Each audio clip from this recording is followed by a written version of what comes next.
California, where the music is as breezy as the ocean air, where your deadbeat mom is just a continent away, and where an older gentleman can hang out while a teen gyrates in his face with no worry of judgment or law?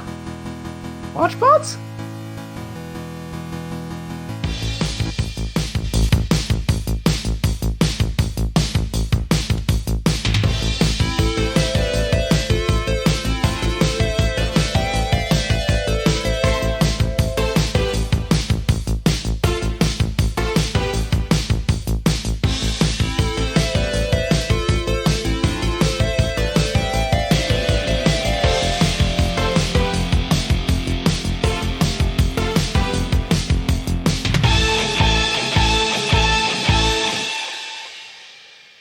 Hello, everyone. Welcome to Watchbots.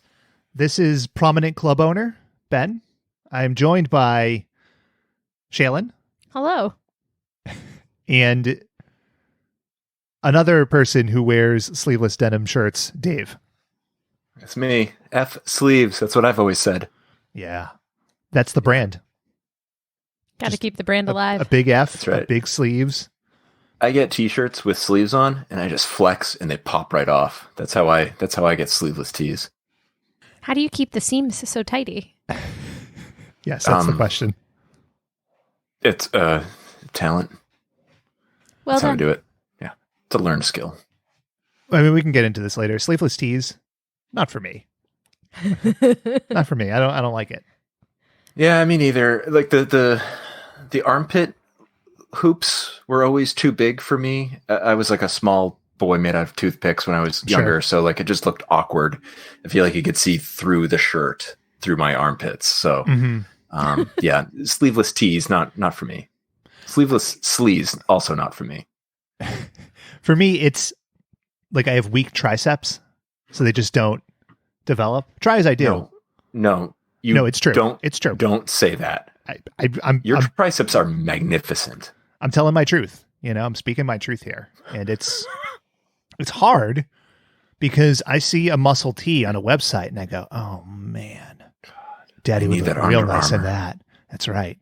And then, it shows up at the house and I'm like, oh man, I got this fucking frosting bag tricep out here. This ain't no good. This ain't good for nobody. I think you were being a little harsh on yourself, but I also respect your right to choose what you want to wear. I've been wearing a lot of sleeveless pants. That works as well. Yeah. Those are called chaps. Especially Dave. in the work context. You know what I'm saying? Oh, yeah. Speaking of chaps and sleeveless tees, this week, Shaylin and I watched an episode of the Vice wrestling documentary series, Dark Side of the Ring. It started, I think, last year, and we just didn't have access to it for a while. But the one we watched had to do with the whirlwind romance of Macho Man Randy Savage and Miss Elizabeth. And oh, yeah. Elizabeth, I love you. And will you marry me? I'm a sucker for a 45-minute documentary, which is what this was. And, a wrestling documentary with all the personalities, but it also incorporated bad unsolved mysteries level reenactment acting. So for transition scenes, they had, you never saw faces, but they had it's people like in silhouette. Yeah, like dressed up like the Macho Man, so you could see. It's like if somebody took a camera and they smeared it with Vaseline. That's kind of what it looked like. So you could see some ropes and some fog and some fringe and some fingers, but you never actually see anything. And her hair was glorious. True. It was so fluffy. It's like when the murderer does his killing on Murder, She Wrote. Like you just get like no, don't. What are you doing? And you never see. Yeah. Kind of. I like that. So there's I think 12 more of these. The downside, of course, like all wrestling documentaries, is they're all just a humongous fucking bummer. But the most depressing thing that I've watched in quite some time, actually. I didn't realize the full circumstances of Miss Elizabeth's death anyway. So that was like really harsh to learn about. And then they got to Macho Man's demise, and I was like, oh man, that was the night before we got married, Ben. And I was like, true enough. Remember it very clearly. I remember sneaking in a Macho Man reference in my best man speech for you. It's the only way to be. Indeed. Yeah. Freak out. R.I.P. Cream of the crop bin. But anyway, I mean, if you have access to Vice, check it out. Yeah, it was very good. Yeah. I quite liked it, Yeah. even though it made me super sad. Mm-hmm. Yeah, those wrestling documentaries are always sad because you have these like bright, colorful, charismatic characters, and then it's just like, oh, horrible drug addiction and heart failure. Bye. It's just, it's really sad. I will say, because of the timing of it, Jake the Snake's Talking Heads, like his interviews are phenomenal. He's very like clear and not super concise, but that lends itself to the story. I would watch Jake the Snake tell a story about like walking to the grocery store and love it. I like him. Sounds good. Hashtag Jake the Snake. Yes. Dave, what's your favorite hashtag Jake the Snake story? I got a hot Jake the Snake take. Hell yeah. Hell yeah. Lay it on me. I don't have one actually, but I did have the cool wrestling toy. His arm would have to would go like straight back, and he would just punch straight forward. And I thought for a long time, I thought that's how you punched. Luckily, I've never been in a fight, so I haven't had to break my arm that way. So. Yeah, I'm still not entirely sure how you punch, to be honest. Like I've heard people say, like some people say you put the thumb inside the hand, and it's like you'd break your fucking hand doing that. You break your thumb. Yeah, that's insane. But if you put it on the outside, you're like, I guess if you stick it out, you give somebody like the jammer. You get it right in their eye. I guess it depends where you're punching them. Balls. You want your thumb tucked Always in balls. then, because you don't want to get it caught on the shorts. How about this? You punch a guy in the You punch a guy in the grundle. Yeah. And then like you just like lovingly get his hole with your thumb. Oh, just a little tip flick with your thumb. Yeah, just like one for the thumb. I don't think that's a the punch art of the you're hand describing. Mm-hmm. Something else entirely that you're describing. It's a love punch. Speaking of love punch, May continues, and I don't remember the name of the month anymore, but we're here. We're in teen sitcom by the Eng-ell. That's right. Yeah. A smash hit taking the country. And last week we talked about Saved by the Bell. And it was glorious. Which is really the high water mark. And this week we're talking about a different kind of high water mark. California Dreams. Not the California Dreams, just California Dreams. Good vibrations. Hold your horses. Lay back moods. I mean, we sort of had to go through this catalog of stuff, but Dave, you wanted to take this one and explain yourself. I hated this show when I was younger. My older sister loved it. All me and my sisters, we watched Saved by the Bell religiously. We discussed this last week. Mm-hmm. But California Dreams was my older sister's jam. She loved that show. I hated it. I can't stand watching live music. Or like awkwardly live, like awkward, yeah. Like awkward music. Like most of the performances are at a club or in their garage in front of one person, or like at a party with three people. It's weird. Like it always made me feel strange, and not in like the I'm coming of age way. That was Tiffany Amber Thiessen, but so I hated this show. It, and it's exactly just like Saved by the Bell. Same kind of kids, same sets. Like it's just the only difference is songs, right? It's the same setup. It's a group of teenagers going through misadventures. I think it is the very barest of the same. But Saved by the Bell was never as heavy as this show was every single episode. Well, yeah, but what I'm getting at is it's the formula. Right? It's a group of kids and they get together and have misadventures and all that. It was so bad and I hated it, but now I love it. It was idiotically charming, this show. Yeah, so for technical reasons, I had to watch this show 3 times, and I will spoil the first time through. I was pretty much done with it. About 4 minutes into the episode, I was just not finished. Finish the opening sequence, and he was already angry. No, the second time through, I knew it. I picked it because I was like, Ben's going to get so mad at this. And the second time through, I was like, well, it's got this weird, bizarre charm. And the third time through, I don't know. I was just tired. How will this impact my score? I don't know. But I think The show does share a lot of that Saved by the Bell DNA. So it was created by two Saved by the Bell writers. It was overseen by Peter Engel. That's why we're talking about it. Hello. So it's very similar. It also is similar to Saved by the Bell in that the show really retooled after the first season. Mm-hmm. So the first season, actually, let's just talk about what the show is, because I think this one's lesser known. I went in blind on this.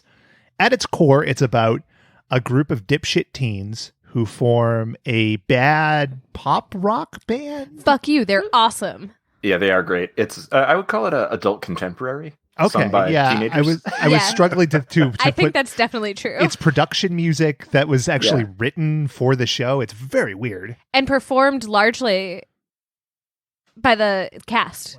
16-year-old singing Wilson Phillips.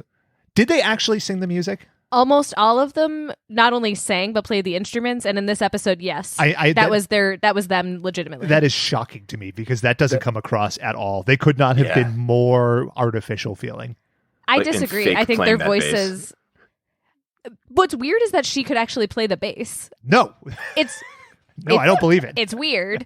In later seasons, there are two people whose voice get dubbed, but all right, I think that's we're not talking about that. But the first season had the band, but it also focused on this family, the Garrisons, right? So you had Matt, played by Brent Gore. Heartthrob. And I don't to talk about people's looks too much. I think that's not cool to do. Matt is approximately 8 feet tall, and he looks like NBA Hall of Famer Yao Ming. And played by Brent Gore, he looks like Yao Ming. He doesn't.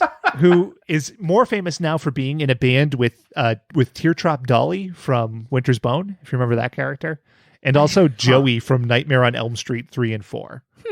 His younger sister, who was played by 46-year-old Heidi Noel Lenhart, who's most known for being Haim Saban's stepdaughter. So Saban, he's all over the fucking place. You also had the parents and the younger brother. And then you had the three other people in the band or associated. So Tiffany, who's the centerpiece of tonight's episode, played by Kelly Packard. She's the bassist and probably the most well-known of all these people. Of Baywatch fame. Yeah, Baywatch. She went on to do Ripley's Believe It or Not for a while, stuff like that. You had Tony, who's the drummer and like the Don Rickles of the group.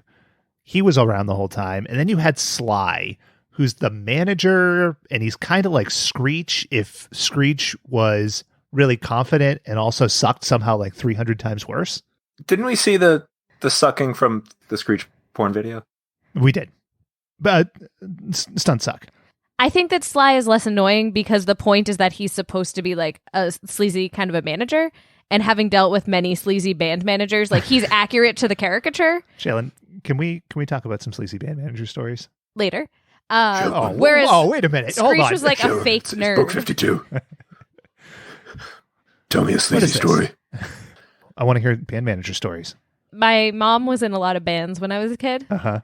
And there was always like the one person in the band who was like going to get them some gigs. And you know what? That person in the band always turned out to be a fucking sleazy weirdo. Always. Those were your characters. Nobody liked the show. Critically panned. Go figure. So eventually the family got replaced. Jenny left in the beginning of season 2. Matt got disenfranchised. He left at the beginning of season 3. The parents were... So the whole family was gone. And then it just kind of focused on the band, which is really wild. The kids hanging out at Sharky's. Right. The kids were always at Sharky's in the later seasons. Not the Max, Sharky's. Right. We're talking about like Peter Engel clones. Like this happened with Saved by the Bell too. Like first season, the Miss Bliss show, whatever the hell it was called. Good Morning, Miss Bliss. And then like, oh, this isn't working. We're focusing on the wrong thing. Let's focus on the kids. So they have this show about a family, and then, oh, this isn't working. Let's focus on the band. Yeah. In like season 2, and then it takes off and goes on for 4 more years. I mean, takes off is relative, but I mean, takes off. At least Saved by the Bell had the good sense to retitle the show and move the setting. This was just like, we don't need these main characters. You're out. You're cut. They kept. We're in California. Get out of here, Yao Ming. You're blocked, son. They kept 3 out of their 5 band members. Yeah, 60%. It's a good ratio. It's better than the Rolling Stones. Okay, your math is wrong there. But also, they made them like a Rolling Stones. They maintained consistency, and I would argue that there's an understatement about how being the star of the show doesn't mean you're the best one. That's a beautiful sentiment. I don't think it was intended, but there it is. Shots fired, Mark Paul Gosselaar. A couple of things stand out here. One is, we mentioned it a little bit, there's a lot of special episodes here, including one on roid rage, which we unfortunately are not talking about tonight. Next week. It also stood out to me for being incredibly cheap. So because it's same production company behind Saved by the Bell, and also they appeared to have no money for budget, you see a lot of reuse of things. So like Tiffany's bedroom is Jesse Spano's. Matt's is Zach Morris's, except more cowboy themed. There's not a lot of originality to this. In a way, I admire the chutzpah to put so little care into something that you're putting onto national television. Absolutely. I admire the sheer balls to say, like, we're getting money to put out a product, but we got all this other shit, so let's take the money and run, which I assume is what happened. Incredibly, this show ran for 5 years. Again, stunned. I've never seen this show. I had no idea what it was. It premiered September 1992 on the same day as the last season of Saved by the Bell, the original. Really getting that good lead in. The Dreams deserved it. The episode we watched is from that first season. The just amazingly named Mother and Child Reunion. Can I a little background when I was going through this? So the first thing I did was I'm going to listen to the California Dreams songs and try to find a great song, and then I'll pick the episode that the song appeared in. But there's no like song episode list that I could find anyway. But as soon as I saw Mother and Child Reunion, I was like, yes, this is it. I need to watch this. So I watched it, and then, it's about this blonde girl dealing with her child abandonment issues. And I was like, you know what? Shaylin talks about this divorce enough on the podcast. This episode spoke to me. I think it's time we address this, confront it, and put it to bed. So that's why I chose this episode. Welcome to your therapy session, Shaylin. Yeah. These circumstances are very different from my own parents' divorce. Same number of band managers, though. No, the far sleazy fewer ones. in this TV show. Nothing sly about that, you know what I'm saying? The episode aired November 7th, 1992. Sure wish I knew what was going on at that point. I bet you do. Ooh, what were we seeing? It's contextual feeling. I'm going to break from format here. We will talk about movies. Don't get your panties in a wad. Panties. But we're going to talk about news. Panties. This episode aired only 4 days after William Jefferson Clinton was elected president of the United States. Can you believe it? Wow. Oh. I wonder what it was like when he got elected. Yeah. And like, how did he balance getting elected and dealing with all that fame and immediate like, celebrity versus, and, having to watch this episode of California Dreams? Because he surely watched it. Well, you don't move into the White House immediately. It's true. Just dropping in. Mr. Clinton. Bill?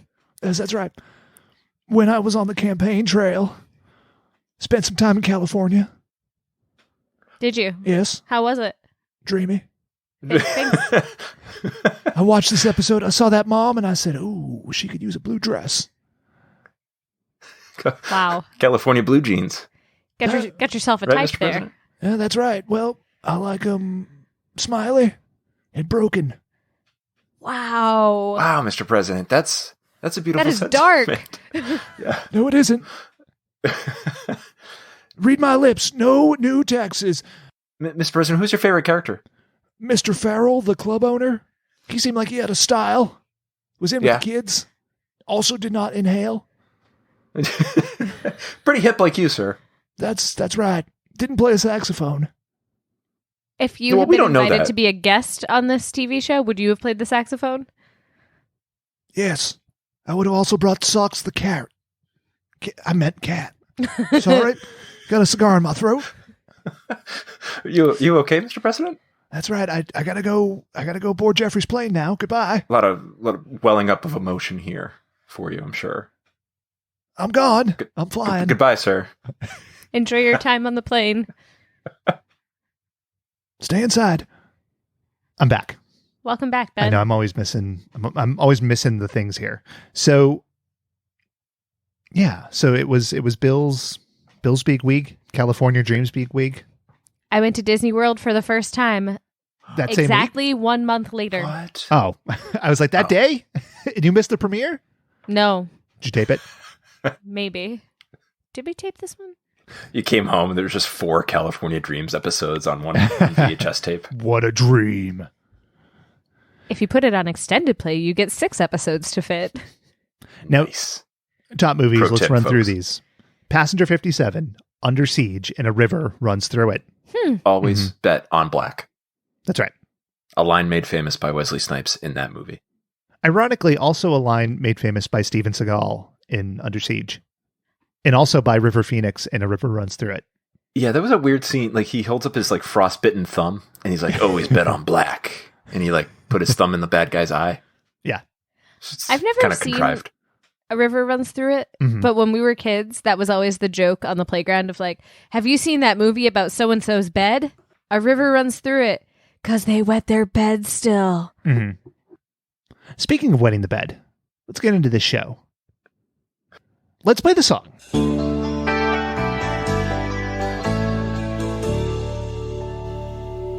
Surf dudes with attitudes, kind of groovy. Laid back moons, sky above, sand below. Good vibrations, feeling mellow. Won't give it up, don't want to stop. Don't wake me up, don't wake me up, 'cause I'm dreaming. California dreams, just let me lay here in the sun until my dream is done. California wet dreams. Oh, yeah. So, this was... It's good. This was... It is goddamn pleasant. When you listen It's to so the good. song outside of the show, it's almost like praise music in a way. Yes. It feels very praise-ish.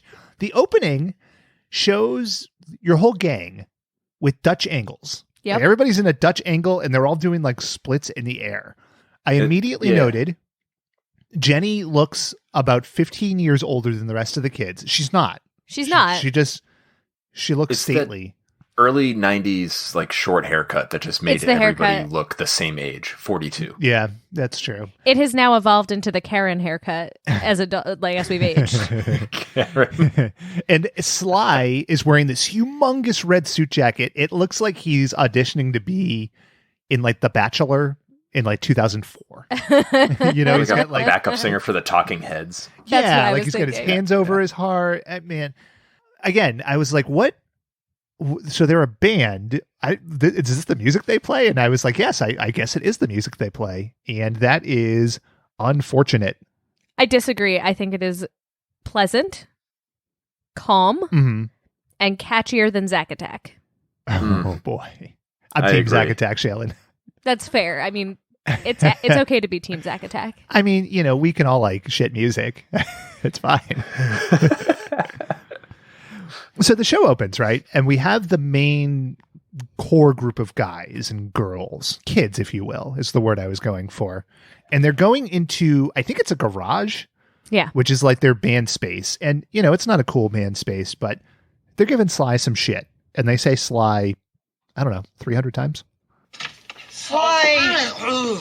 Oh, come on, guys. Don't pick on Sly. It's only been a month since our last gig. It hasn't been a month. It's been 32 days. But who's counting, Sly? Sly. And the Sly's... Sly? I like... What was this character? Shailen, you seem to be head over heels in love with this guy. I wouldn't say head over heels in love. I said he was better than Screech. No, that's not true. You said he was hunky. Yeah. No. Play back the I tape. didn't. I love his head. All right, we're back. Now, Sly is the manager, and his subplot here is he's trying to revamp the band's image. He says the line, "The dreams are too beachy," and when you think about that with the music they play, like I don't know what that means. I don't get it. What does he want them to do? Like change all the songs they've ever written? Like this is their sound. It's beachy. Well, as it turns, first of all, it's not beachy at all. But It's supposed to sound like that's C grade Beach Boys, but beachy. okay, Yeah. But as we find out later, he doesn't want them to change the music, just literally the look. Right. And I mean, he's a shit manager. He's a teenager, and so I don't want to go wild on this guy. The joke. I do, but for Shaylin's sake, I'll take it easy. The joke is that he doesn't know what he's doing. Right. And that you should always be your authentic self. Mm-hmm. That comes up many times in this series. In the middle of this conversation, we cut to the house where we see the mom Garrison. I think her name's Melanie. And a woman shows up. A woman knocks on the door. This is crazy. When you introduce yourself to somebody, what do? You're like, "Hey, nice to meet you. My name is, Ben. I'm a person." Like normal things to say. Yeah. What sure. you wouldn't do normal. is probably this. Melody, hi. It's so good to see you again. You look great. Oh, so do you. You really do. Just look great. You don't remember who I am, do you? And then she pulled out a gun and she fucking shot Melanie. It's crazy. Pistol whipped her in the nose. It was awful. The best part of this scene, hands down, is the weird ceramic cat that's on like the lower cabinet shelf. Yeah. It was so distracting. I was like, who needs a humongous weird ceramic cat dish? It was distracting from the already very confusing conversation. I couldn't get by when Bonnie Hunt from Jumanji walked in the door and was like, "You don't remember me, do you?" It just felt like a Penthouse letter. It was very uncomfortable. It's a misconnections from Craigslist. Dear Penthouse, it happened. I never thought it would happen to me. Then in the middle of this conversation, we cut back downstairs to the kids and we hear from Tiffany. Now, Tiffany, sort of your stereotypical like beach blonde, airhead. And I don't mean that in a demeaning way. The character is an archetype. Yeah. And She's peppy. Yeah. yeah, we get a little of this sweet, snappy teen dialogue. I'm telling you, hot bands always have some kind of hook. Come on, Sly, we're good. We don't need gimmicks. Oh, you guys argue it out. I've got laundry to do. My dad's been pretty busy lately, so that just leaves me. A normal thing for a person to say. She inherits that from her mom. I have to go do laundry. My dad's been busy. Just a reminder, audience, I have no mom. I'm from a single parent home. Yeah. Hopefully this doesn't come up later in 3 seconds. She does like this weird double side wave. and then we cut back. Now we're up in the kitchen and Melody is there with Judy Webb, Judy Smith, Judy. We'll just call her Judy. And Matt and, oh my God, there's so many like E names. Jenny. Matt and Jenny Tony. walk up. And you know what they say about Judy? She is consistent as the day is long. Oh, do you remember? Jenny and Matt, of course. Do you know who I am? So stop doing that. It's weird. That's so strange. So we'll get into this further, but this is very befitting of this character of having like a very high opinion of other people knowing who she is and like other people liking her and wanting to spend time with her. And This character meaning Judy? Judy. I want to ask a base question.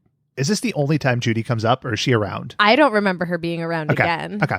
It's possible, but I don't, not in a prominent way. I have fallen in love with this show, so I will watch the entire catalog, Please and I do. will let you know. That sounds Looking good. forward to an update tomorrow. Report back. Judy, hashtag Judy Bloom. Now, It's like Moody Judy. okay. All right. The thing about the actress who played Judy, I don't know who she is, but you could tell that when she was cast on the show, she thought, this is it. This is Judy's time to shine. This is my Emmy moment. Because every line of dialogue is so out there and like I am emoting.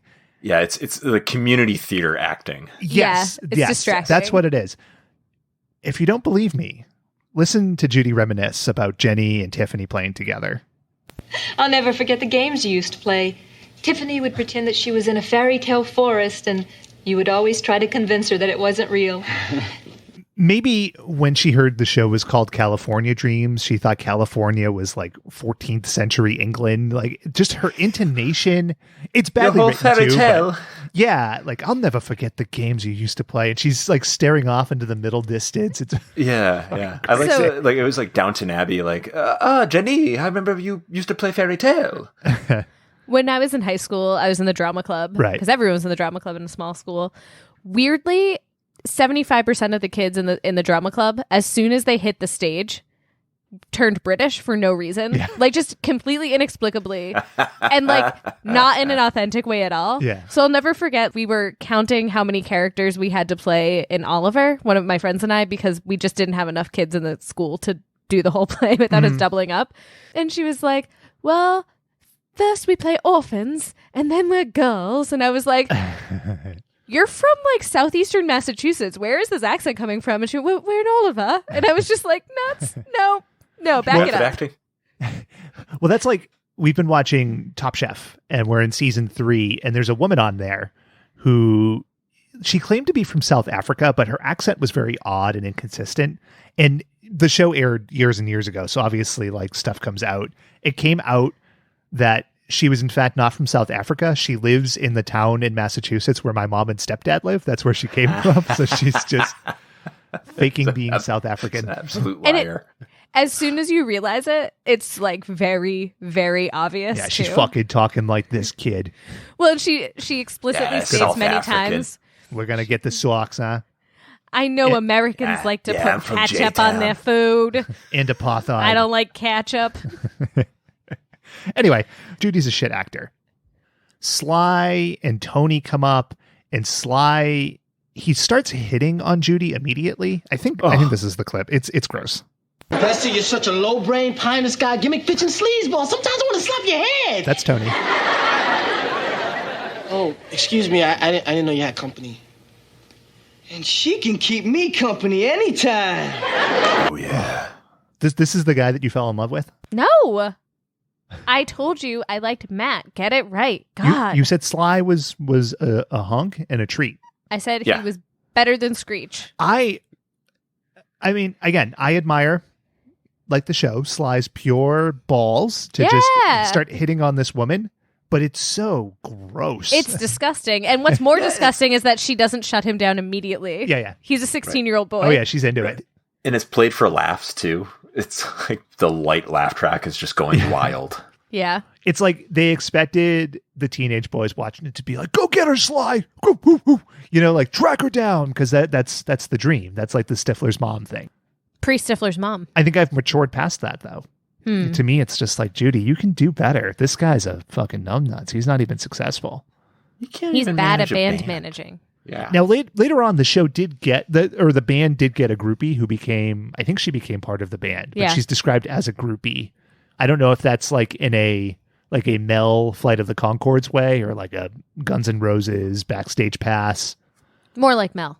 I guess that makes sense because, you know, like we joked about it last week, but I'm convinced that all the kids in Saved by the Bell were bumping uglies. I didn't get a single hint of that in this show because There isn't even there's nothing. There's no tea. not even an iota of like non-sexual chemistry. There's no chemistry between any of the actors. And this is not a joke, and I'm not trying to be gross. The only sexual chemistry I saw in the whole show was between Matt and Jenny. They weren't really related. It's fine. Yes, I'm. Oh, they hold on. What? They had to send her to Europe for a reason. Breaking news, folks. Good God. All right. So here's the thing.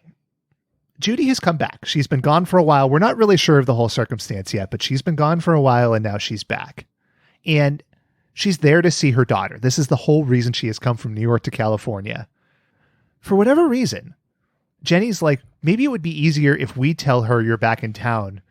And both adults say, yes, that's a good idea. Like, what is this? Yeah, this is odd. Can we back up a bit? Like, she just goes to their house, the Garrison's house? So Yes. she did explain this a little bit, at least. Yeah, like, oh, your dad wasn't home, so I just did. Like, motherfucker, just wait. Like, Yeah. what is the rush? That's reasonable, yeah. And there's so many questions with her behavior. Like, she says later, no, I didn't tell my ex-husband that I was in town to, like, reunite with my daughter, who I abandoned 10 years ago, which is super fucked up, right? Like, if you're not the custodial parent and you haven't been involved at all, you just show up and fucking traumatize the kid. Like, it's right. entirely possible that that the dad lied and was like, your mom died in a car accident because he didn't want to make the daughter think she was abandoned. Oh, my God.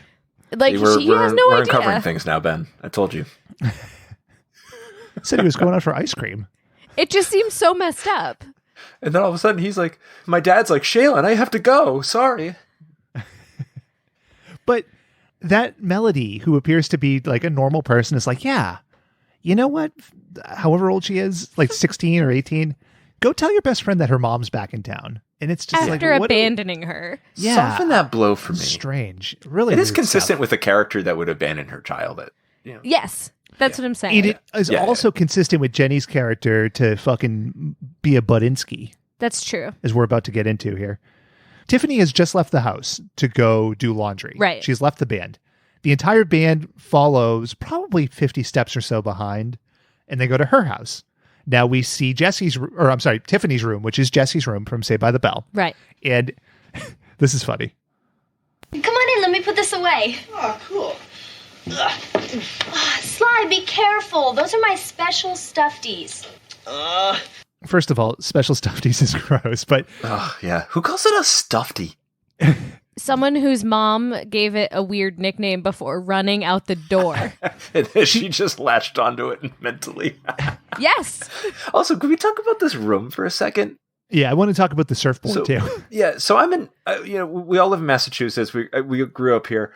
I had like sports teams pennants in posters in my room. I didn't have like a replica of Fenway Park in my room, or like like the outline of South Shore Coast or whatever. They live in California. Like, oh, how do we know they live in California? She's got palm trees and surfboards in her room. That's every bedroom in California, man.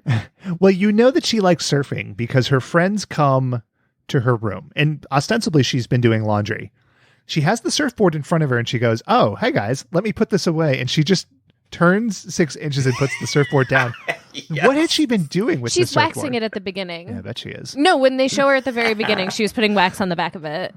Why would she do that in her bedroom? It doesn't make sense as to why. I'm just saying that's what she was doing. And I don't know whose idea was like, we need a transition. Get her a fucking surfboard. Maybe Kelly Packard was like, you know what? Like, guys, I just let the camera roll. I'm going to kind of like feel around the space, kind of work with it, see what I can do. And just, we'll just come in and improv. And to be fair, of all of the things that like a teenage girl could be doing in her room when her friends walk in without knocking, that's probably one of the less offensive ones. There's another really Waxing a weird different moment in her room at the end of the Oh, episode yeah. here. But so they sit her down, and in a really like ham-fisted way, they reveal that her mother's back in town. And she is happy about this. She's happy to see her mom again. But Jenny doesn't accept it, refuses to accept it. Here we go. You're happy to hear this? Of course I am. I just thought you'd be a little upset, given that she abandoned you. Hey, Jenny, go fuck yourself. But Go fuck she's yourself, not. Jenny. She's not wrong. No, she's not wrong, but it's not. Jenny consistently, and I've never watched any other episode. She is Voice of reason. cruel. She's mean. Human She wet blanket? will not like keep her fucking nose out of anybody else's shit. Voice of reason. She got her nose up in the air, like her shit don't stink. But I'll tell you, it does. Hey, Jenny, fairy tales aren't real, and your mom abandoned you, remember? You should be mad about this. This is how you should feel, and fairy tales aren't real, and you're a loser for thinking so. Jenny. She's very pragmatic throughout her part in the series. Pragmatic is a very kind word. Shailen's in a good mood. So She's just trying to protect her friend. Tiffany is, I had a friend like that. I wish. We find out later, Tiffany can't handle complex emotions because Jenny very kindly tells everybody that. But she tries to explain her emotional state around this here. And in the later context, it kind of makes sense, like she's justifying things. But as you're just entering into this conversation, this sounds insane. blame her. She was really young when she had me. And she got this offer to dance in a Broadway show. And, well, it was kind of painful when she left for my dad. You can feel like the wheels turning in Kelly Packard's head because, I mean, she is great. But also in the writer's head where they're like, we have to explain that she's conflicted about this, but we have to do it in a way that like you're leaping all over the damn room trying to figure out what she's talking about. It's somehow better than if they had given her like the complex emotion immediately, though. Yeah. Because that would have just stayed complex the entire time. And this way we get to see it evolve, right? Like that's character as development. only a Peter Engel can do. It's like instead of gasoline in the car, like every car is push powered. So like we pushed this fucking car forward an inch, but damn it, we moved. Exactly. We moved. An inch deep and a mile long. We go back to one of the 4 sets of the show, which is Matt's room and Zach Morris's room. Matt's room has Bruce Springsteen posters, Tom Petty posters, B-52's posters, a piano, With a Rolling Stone sticker. and a cowboy pillow for a little bit of flavor. Well, they have to explain his southern accent somehow, Ben. And so he's wearing a sleeveless denim shirt.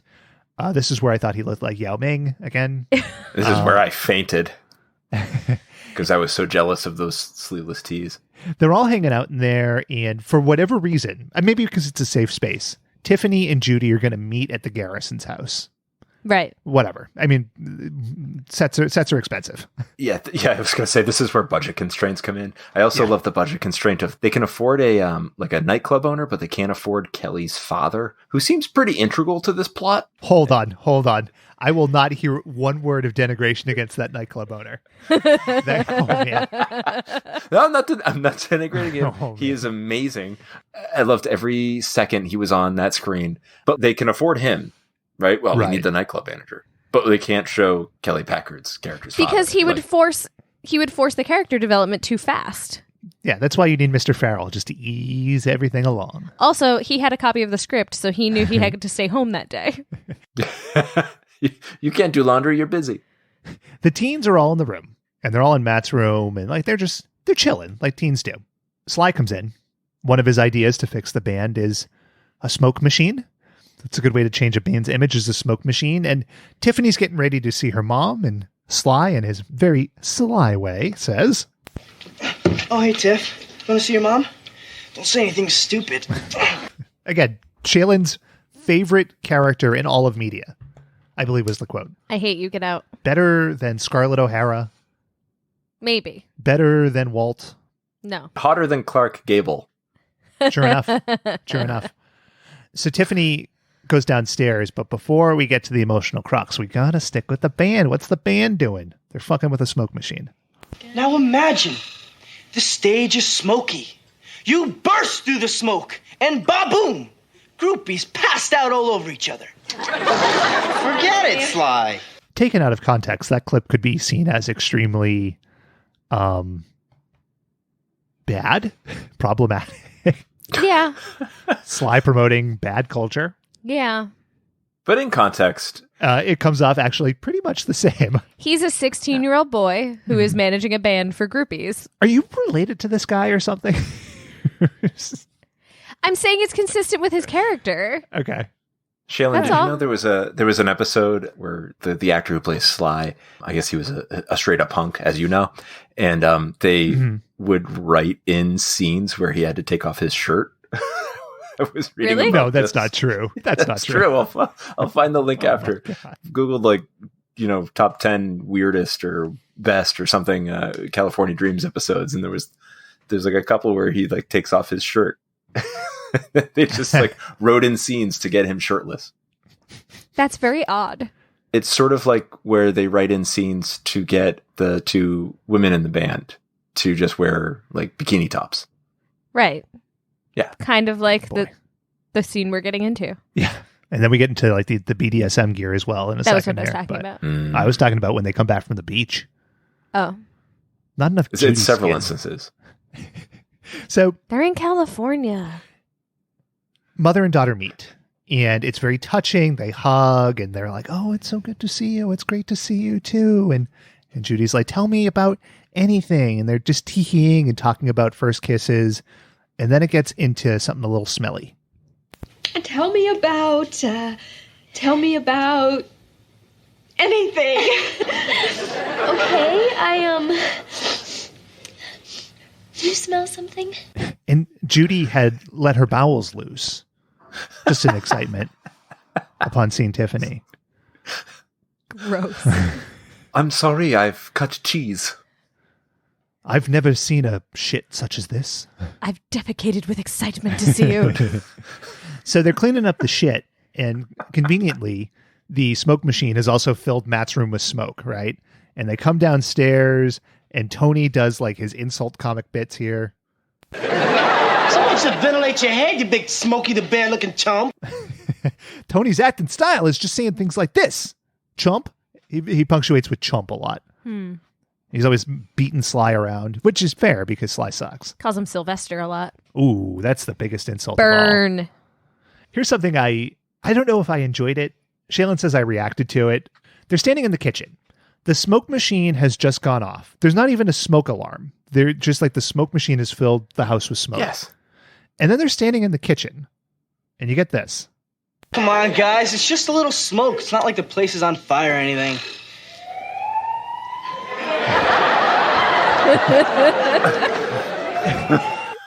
Is it supposed to be a fire engine? Yeah, I think so. It's supposed to be a fire engine. Did they live next door? None of the writers had ever heard a smoke alarm before. Like, it's so good. They had budget constraints. They used whatever siren they could find on like the... Do you remember they used to make the CDs? It's like 1,000 sound effects. Yeah. They just picked Siren 1. Yeah, they reused the fire alarm from Saved by the Bell. So when we were watching this episode, the alarms went off, and I looked at Ben, waiting, and I didn't have to wait. He recoiled from the TV, stopped typing his notes, and made a face of just complete confoundedness. Like, what am I watching? And I was laughing so hard at Ben's face, and he looked at me and he went, "You think this is funny?" It's like, I think you're funny. And then you kept saying, "I love Sly." I like how you watch the MC Hammer cartoon and you're like, Right. This is great. It's the ideal platonic of any sort of platonic ideal of any show ever. And now this comes on and it's the same exact thing. It is so crudely made and like poorly put together.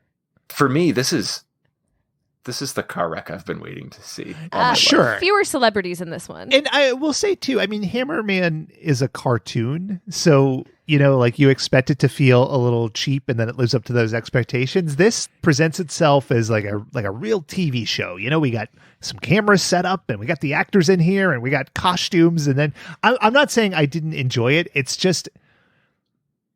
I keep saying it. Like, I admire the sheer balls to try to put so little effort into something that lasted for 5 years. Every single aspect of this show, it's like, man, this is so fucking slapped together.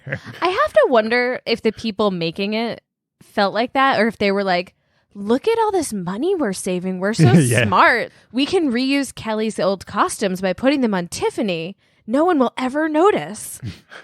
And going to the network and being like, you don't have to slash our budget. We are under budget this month. You know what Guys, I mean? Spend a little more. No. We've found our muse. It's no money. That's It's like our these muse. nightmare companies now during this hell time, just letting people go and cutting off swaths of workers despite the fact that they're profitable. Like, it's just this fucking madness. I didn't want to get into the pandemic. That's my pandemic moment of the week. Anyway. Do you have a sound effect for that? For Ben's pandemic moment of the week?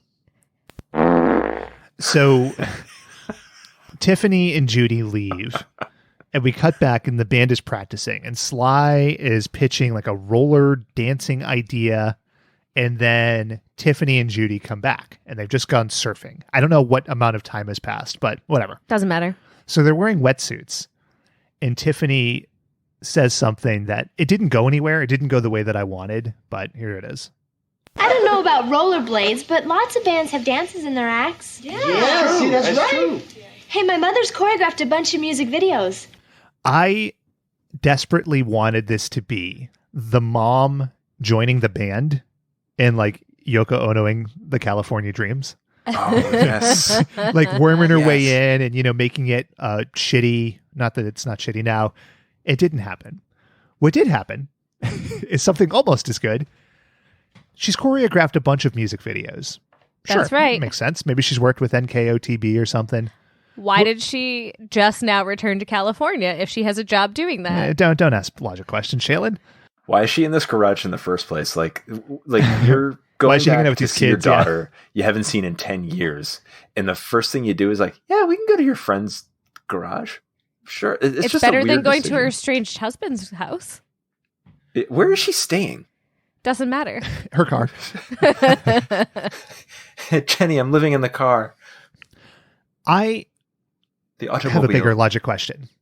If she's choreographed music videos, maybe she knew that these kids sucked, but the moves that she gave them were like little kicks.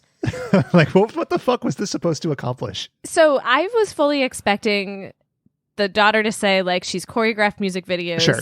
The band realizes she's super shitty at it, and they're like, hey, Tiffany, pretty sure your mom's a liar. Yeah, that's the drama. Your mom's faking being a choreographer. Because I don't think she went to Broadway, Tiff. I think she's been at Applebee's. the mom starts showing the moves, and first of all, like, they're all doing the moves. Tony's a drummer, so he wouldn't be doing the moves. Correct. Jenny plays keyboards, so she would be behind the keys. Like, I guess Tiffany and Matt could do the moves, but if they get some gigs off these fucking little kick moves, baby, I'm going out in the street. I'm doing kick moves in the subway once we can to get a few gigs, because, like, this is bullshit. And Tiffany, like, you start to see her Mr. Hyde side, because the mom's like, oh, you know, I used to, like, date many a dancer, or whatever nonsense she says. And Tiffany's like, no, dancing's a bad idea. Well, We have to no, go. she criticizes Tiffany's dad's dancing. That's right. And she said, he couldn't dance, so I danced my way to a divorce. Yes, Mhm. I think that's a direct quote. That's why we don't have a clip of it. Yeah. Your father had 2 left feet, and his favorite movie was My Left Foot, which is why I left him. It was a weird argument. So Jenny sees this, and her fucking metal meter comes in. Right. And she's like, I'm going to be a head shrinker. So Judy's like, okay, I'm going to go chill in the car. I noticed something here. Jenny is wearing another sleeveless denim shirt. And I came to a realization. She looked like, you know, in Back to the Future Part 2, where they go to the future. So they go to 2015. And young Jennifer meets middle-aged Jennifer. She looks like middle-aged Jennifer. Almost exactly. She's got like a very similar haircut. It's that short hair. haircut. The clothes are sort of similar. A real Jennifer. So Jenny's other characteristic comes out here. Sheer fury. Guys, I need to speak with Tiffany alone. Okay, no problem. Alone! Why is she yelling at? Because they're bad at listening. I don't know. He also yells like James Hetfield from Metallica. Alone. Gotta talk to Tiffany. She's gripping her stuffies tight.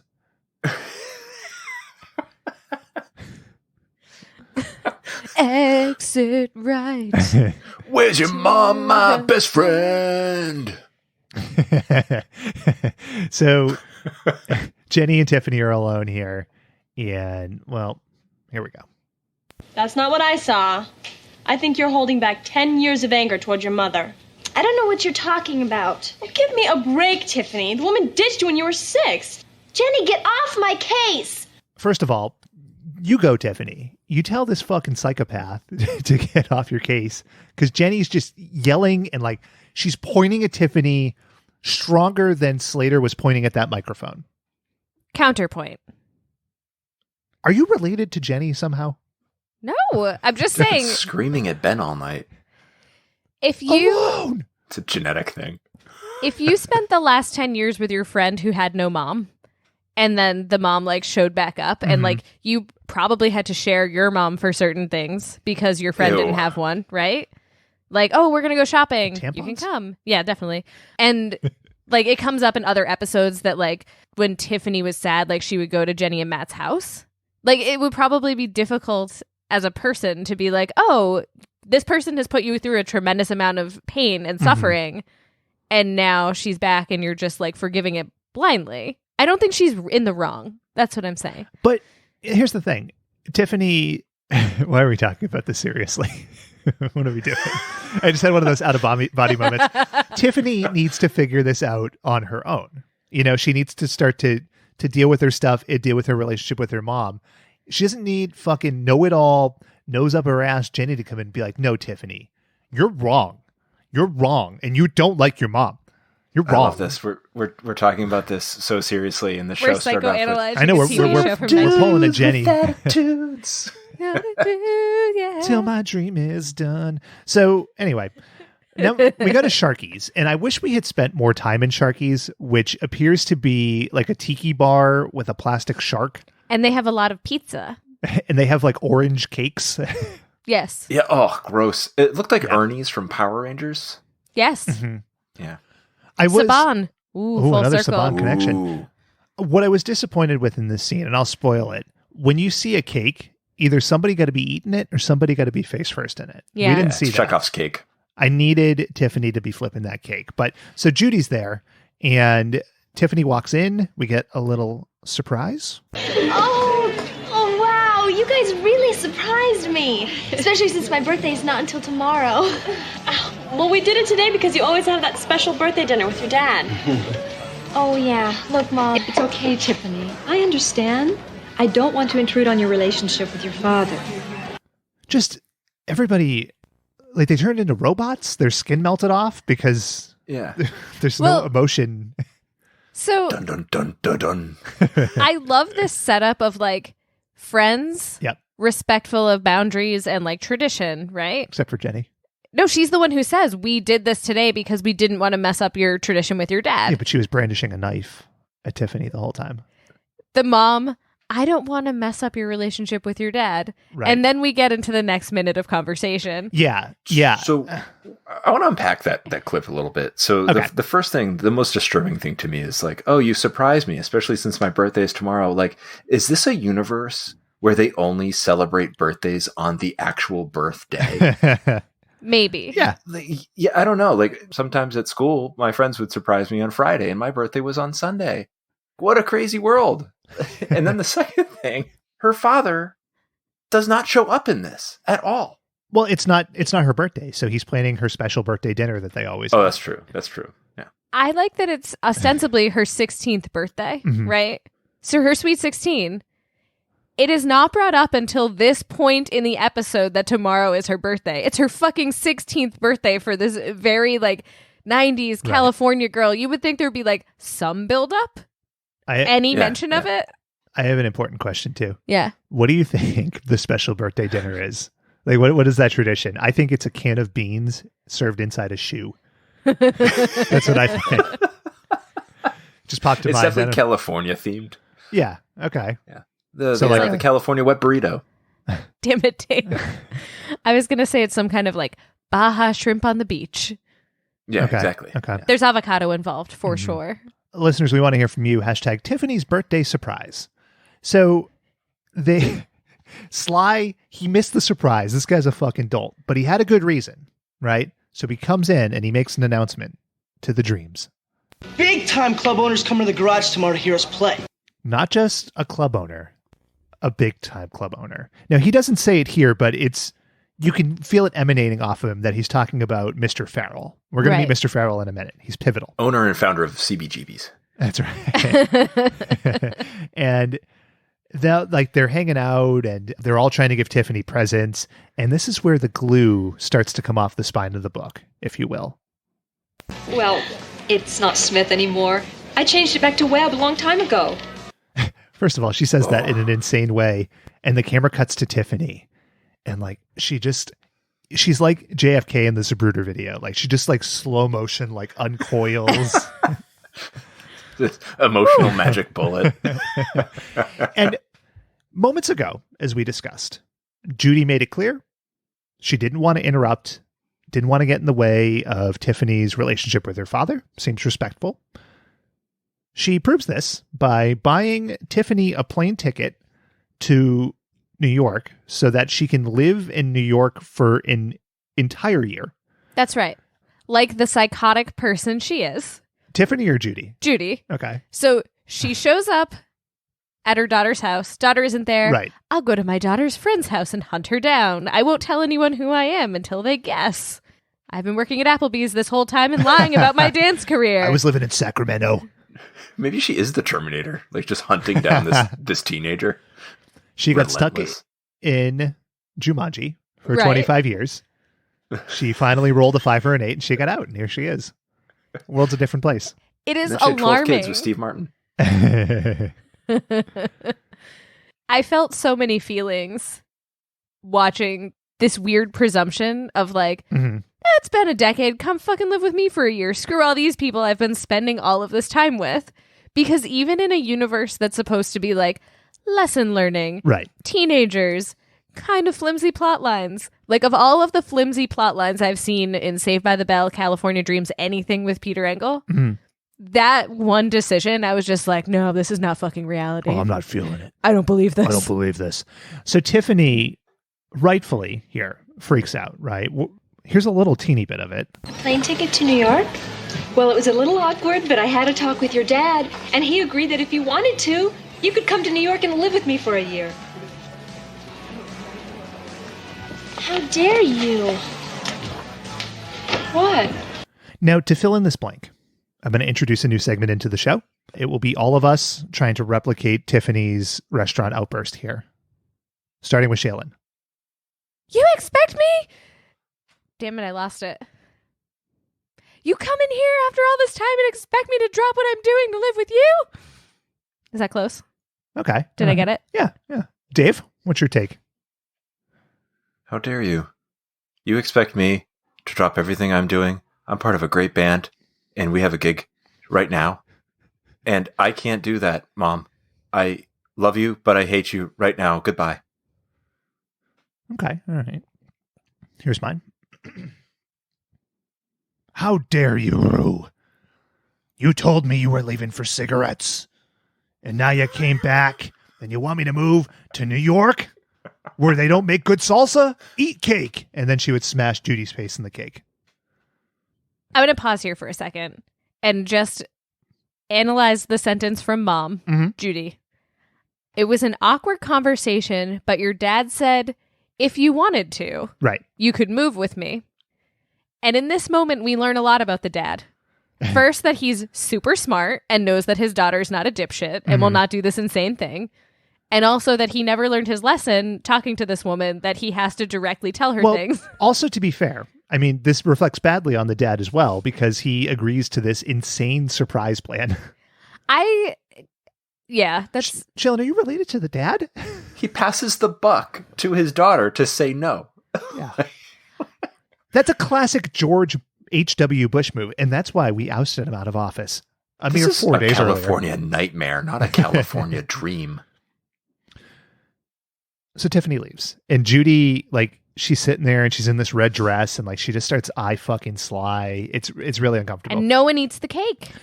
Now we're back in the kitchen of the Garrisons. We assume the whole band minus Tiffany just walked over to the Garrisons, and wouldn't you know it, That weird ceramic cat is there. well, that's true. And then little fucking shit stinker Jenny comes out again. Stop clowning around. I'm really worried about Tiffany. She doesn't know how to handle intense emotion. Hey, Jenny. Go fuck yourself. Yeah, fucking asshole. Suck a fat one, Jenny. Jesus Christ. Holy hell. Guys, she's a stunted, emotionally stunted person. Like, she can't handle this stuff. I mean, she's not wrong, though. I heard she sucks at the bass, too, and she can't play basketball. Like, fuck off, Jenny. You're so negative. No wonder she's terrible on the kicked off radio. show. She can't do any sports announcements or casts. Like, this is terrible. She should sniff a skunk. She should get a She muzzle. did get a muzzle, wave a skunk in front of her. Yeah. All the things Bayside taught us. Yes. So Tiffany comes in, and Jenny is glaring at her. She's not looking at her with a look of, oh man, I hope she's okay, or I should talk to her. She glares at Tiffany like as if she hates the ground that she walks on, because she does appear to. And she's like, you know what? I'm okay. We have an audition. I know it's a big deal. I want to go through with it. And then plot device Melody comes in, Matt and Jenny's mom. Your mom asked me to tell you she's leaving today at 4:00, and she wanted you to have her address and phone number just in case you change your mind. Hey, Judy. Go fuck yourself. What the fuck? Once again, Judy passing the buck, not calling her daughter herself, not checking on her daughter directly, but hey, Melody, person I haven't spoken to in so long, you don't even know who the fuck I am. Can you just persuade my daughter to have a relationship with me, please? Or like, here's my contact information. What? No wonder Tiffany hated her. I showed up yesterday at your door and you were questioning who I was. Now, can you do this huge favor for me? Can you just go ahead and parent my daughter in my stead? Because obviously I can't handle it. So, Melody might be one of the worst actresses I've ever seen. Like, yeah, she's also a bad actress. It's so bad. She's really bad. I have no other words. She's like the ceramic cat. She's just there. You know, I like that her name is Melody, though. That's how you know her kids have musical talent. Do you know what the dad's name was? Clef. Damn it. I was going to say G Clef. Just Clef. So then we get like a circle wipe. Like, not a star wipe, a circle wipe. Mm-hmm. And It's a beach ball. Matt and Tony and Jenny and Tiffany are looking befuddled at each other. They're back in the garage. Now, why are they looking befuddled at each other? Because they're in like what a rich Hollywood scriptwriter's version of like a punk outfit would be. That is correct. So Tiffany is dressed in these big spikes and her hair is up. She looks like a G-grade Madonna. Matt is in a ripped up shirt. He looks like if like Yao Ming was into the Ramones. No, he looks like he was wearing regular white t-shirt and a raptor came in with eyeliner and was just like, no, and just slashed the front of his shirt. This bandana. The Toronto Raptors logo just across his shirt. Yeah. It was a little early for that, but yeah. Tony is in a leather jacket and fake dreadlocks, and Jenny kind of looks exactly like she did before. It's just she's wearing like a studded bra. Like there's no other difference in her demeanor. You can see a lot more of her skin. Yeah. And she has on more eyeliner. Yeah. And she like her skin looks just really angry and judgmental. Just gave me that feeling. I can't quite put my finger on it. Note to self, Ben does not like short haircuts. Radiating off of her. Wow, what an outlandish statement. That was a jump. How can you have judgmental skin? It's a joke. So was mine. So, this is... Shale Love Sly. True. Hashtag Shale Love Sly. Now, they all look confused and they can't quite figure out why. It's like they all had shower curtains around them and changed into these getups. Don't even question where they got these clothes. And they dropped the shower curtains at the same time, and they're like, "The fuck is this?" I love it. I love it. It's how did we get like this? Yeah, it's like, why are we doing this? It's as if Sly had drugged them all with the smoke machine or something, dressed their young nubile bodies in these clothes, and they all like stood up at the same time. It was just a baffling way to react. It's like a human centipede reveal. Like they all, they all wake up. They're all sewn to these punk clothes. But it's all worth it. It sure is. My God, is it all worth it? Because Sly walks in with the big time club owner. His name is Mr. Farrell. He's wearing a purple polo shirt, short sleeve, of course. It's California, tucked into floral shorts. Hell yeah. Sly introduces him, and Mr. Farrell does a quick, like, he does a wave with one hand, and then he's like, yeah, he's a big time club owner, and he does like a little half wave with the other hand. I loved it. Mr. Farrell. A+. Amazing character. Now, he's here to see, not the California Dreams, the California Nightmares. And he says this, Sly says the Nightmares, and Matt's like, oh man, I thought that we were the Dreams and we were beachy. And Sly's like, look at this getup, baby. We're punk as fuck. So then they play the punkiest song. It's true. Let's listen to Sly introduce the song and how they get into it, and then we'll talk about the song. Mr. Farrell, brace yourself, because you're about to hear music to start a riot by. Fire it up, Pitbull. Okay. Music to start a riot by. And also, we heard from Jenny just a moment ago that she feels the urge to slam dance. Right. Yeah, I'm sure that the actress who played Jenny knew what slam dancing was as well. It's definitely pertinent to the song. 100%. So then they play Sex Pistols, Anarchy in the UK. It's their version of it. It's called like Love Is Not Like This. The song is 2.5 minutes long. I'm not going to play the whole thing, but I will play a good 45 to 50 seconds. Okay. I'll play between 45 seconds and 2.5 minutes.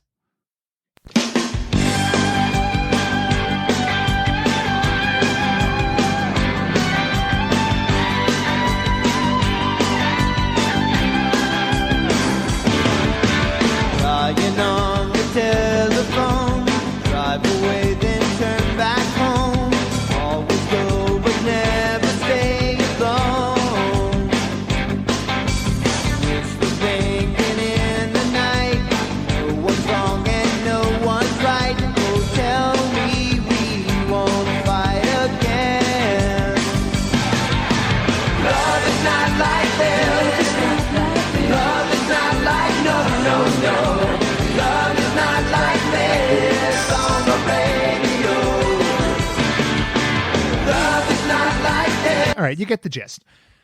First of all, that song slaps. More I listen to it, the more I like it, and I'm not proud of myself, but I'm going to speak my truth here.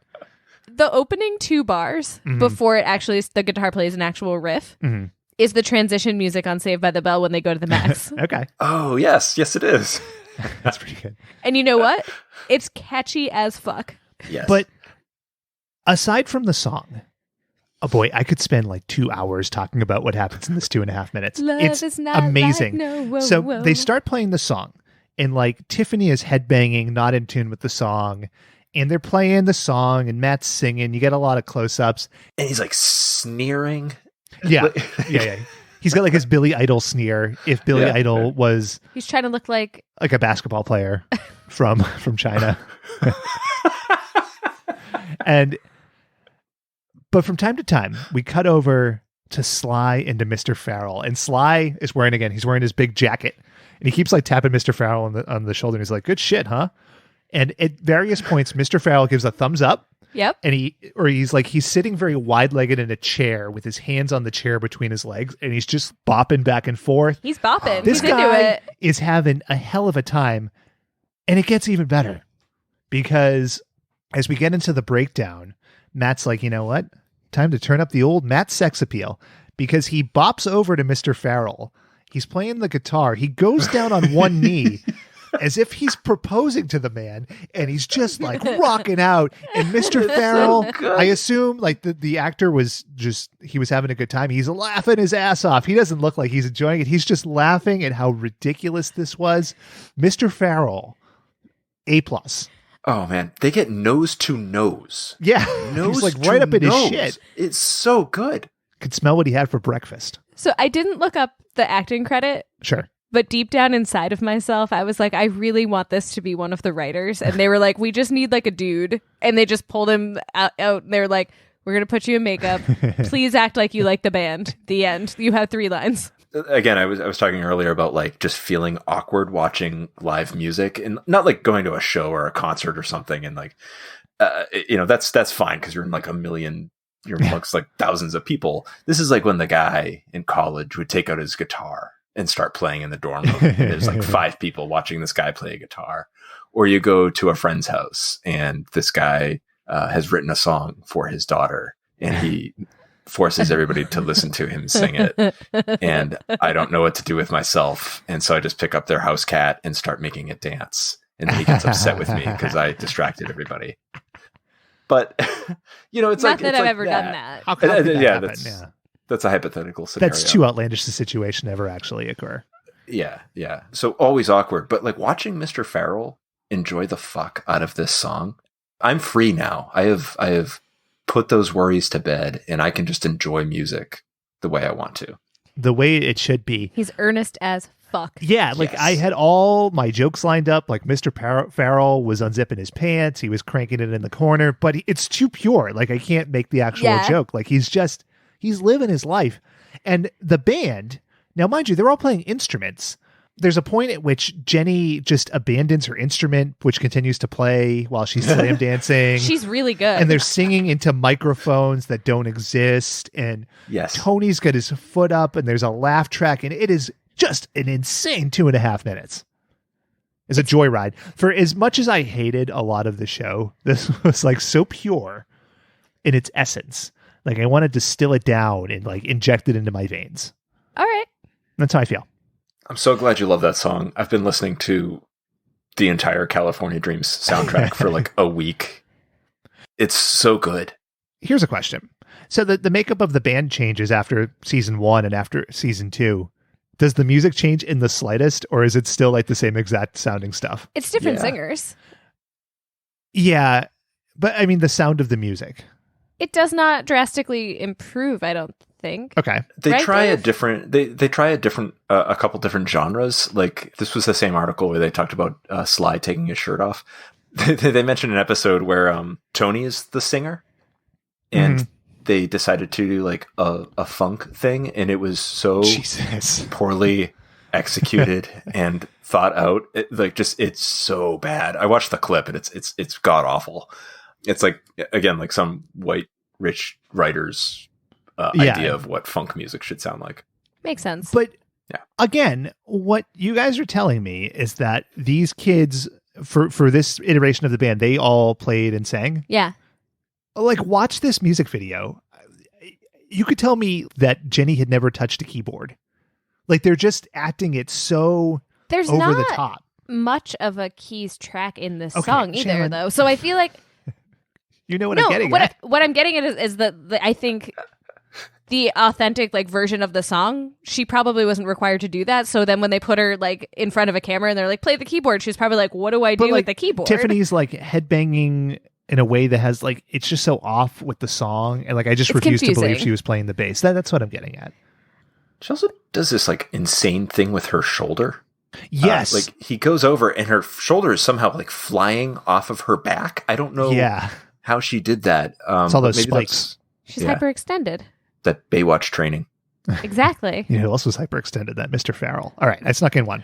So anyway, so you would think after this guy had the time of his life with this song that he'd be all over it, but he's not, because he's a businessman first and foremost, and a music lover second, and a teen lover third. Here's his rejection. Oh, that's a great tune. I love it. All right, when do we start? You don't. No, I hate the image. I was looking for a nice band. I was looking for a nice band. I love that he says that and then he walks out. He pats Sly on the shoulder and leaves. There's no room for like, could you show up and not call it a riot starter and maybe wear a nice polo shirt such as I have on? Right. Yeah. Yeah. I would just sees happily that. hire you if you could get some nice shorts with flowers on them instead of ripped jeans. But no. But he's just like, I was looking for a nice band. A nice to play in my big time club. Sounds like Little Nicky. I wish I knew all my Little Nicky lines. I don't. Yeah, I Shannon's have favorite none. movie, Little Nicky. I've never seen Little Nicky. Because it stars Michael Cade, who played Sly. Bet you probably defend it. Big time Sly defender. Hashtag on the sly. So Mr. Farrell leaves. Now the band is crushed. They've dressed like assholes. They feel like assholes. They feel like assholes. They're tired after slam dancing, and Sly is taking it especially hard. I'm a complete screw up. I second the motion, Sylvester. Yeah, well, you should. I don't understand that joke. What was that joke? I second the motion. I agree with you. Like, Yeah, why did I he think have he's to- Was he trying to do like a Matlock? Or like it's almost sounded like a Columbo, like I second the motion. Oh. Yeah, because he has like a funny accent. Like, Yeah. I second the motion, Sylvester. Maybe it's L.A. Law. Did Corbin Burnson talk like that? I don't think so. Jalen, you're a big Burnson head. What's your point? Anyway, It was Burke's Law with Scott Baio. Fuck that guy. so Sly is upset, and Tiffany comes over, and she's like, "It's okay. Like sometimes you hate your mom." And then she's like, "Oh my God, I hated my mom, and I'm really having trouble dealing with it." She's dealing with complex emotion. And then she runs out. Fuck you, Jenny. Hey, Jenny, Yeah, go she's fuck dealing with yourself. it. Yeah. So she leaves. And then we cut back to the other set, which is Tiffany's room. And she's still in the same outfit that she practiced in or did the rehearsal in or whatever. And immediately, the second she walks in the door, and again, I didn't realize the time frame, she gets a call from Jenny. And you get a joke that wouldn't fly these days. Fly. I couldn't get past security. My spikes set off the metal detector. If that was now, TSA'd be fucking throwing it to the ground. It's true. I can't wait for the reboot, and they just try to imagine California Dreams in a post 9/11 world. Like, what's that going to look like? You know? I loved Mr. Farrell. I love I love what happened next. God, even that more. transition. So Tiffany hangs up the phone, right? And she walks into, I don't know if it's a closet, but I don't think it is. I think it's a bathroom, because she walks into this room with a door. She closes the door behind her. Immediately thereafter, Judy walks in.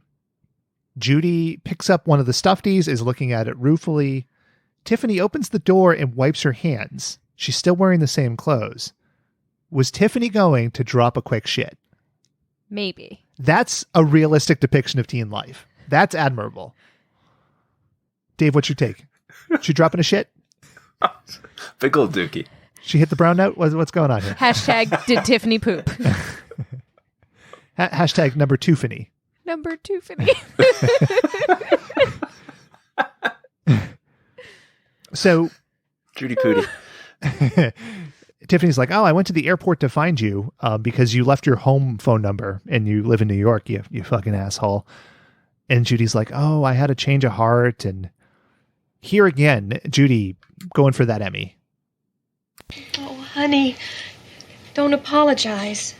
You have every right to be angry. What I did was wrong. I should never have left you. I missed you growing up. I missed everything. And then Tiffany stabs her with the jacket because she's still pissed off. Not angrily.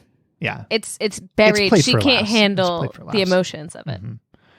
And like they're just, it's like fried green tomatoes. And then Just like that. So what do we do now? Well, we can never get back those 10 years. Passive aggression at its finest. That's sobering. Here, let me just twist that knife, Mom. Yeah. And then she's like, Tiff well, that leather jacket stud. you could get back with Dad. We could rebuild our broken home. Or they could be friends. And You could finally watch My Left Foot with him.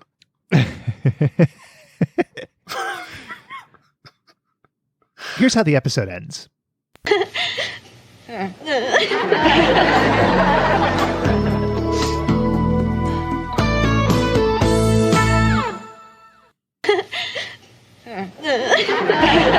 Anyway. Yeah. So are we sure Judy this is it for her? She pulls a Saved by the Bell and she's out? I'm not sure. This is what I'm saying. I do not remember this woman coming back, but that doesn't mean that she didn't. I have not watched this show in many years. Okay. It feels like she's not coming back. Yeah. She's going back I to don't New think York. so. Yeah. Fun stuff. So She's before going back to the Applebee's. Before we go to our reviews here, a couple of things that didn't really fit in elsewhere. The version of the video we watched on YouTube, various people leaving comments, things like that. There's one particular commenter named Paula Visri Tambraparni, and I'm going to call Paula Visri the biggest California Dreams fan ever. And Ever. They left comments, not just like a string of comments, but a string of comments over several months being like, how could Judy do that? They were really into the show. I enjoyed, again, very earnest. I enjoyed it. The other thing that really stood out to me is there was some kind of CD or something of like the best of the California Dreams that was released. But there's another compilation. It was given to the cast and crew, and it was the collected works of the California Dreams. And it was like this big like end of show present. Okay. Never released, super rare. Sometimes shows up on eBay. So something to keep an eye out for. You want a little piece of Peter Engel memorabilia? Keep an eye out. Maybe you'll end up with Jenny's version or Matt's version. I'm just kidding. They left the show. They didn't get shit. You can end up with Sly's Tony's super rare comp. So. Oh man, I'm getting Shailen Sly CD for Christmas. Yes. I think it's a good idea. He signed this naked, and he made sure to tell me. He wanted me to tell you that, Shailen. It's a strange request from the seller. Well, his last name is Wood, and the two O's are just ball prints. Ew. His last name's not Wood. It's not. It's Cade. The A and the D. There you go. Would you show it to a child, Dave? This particular show? Yeah. Why not? Okay.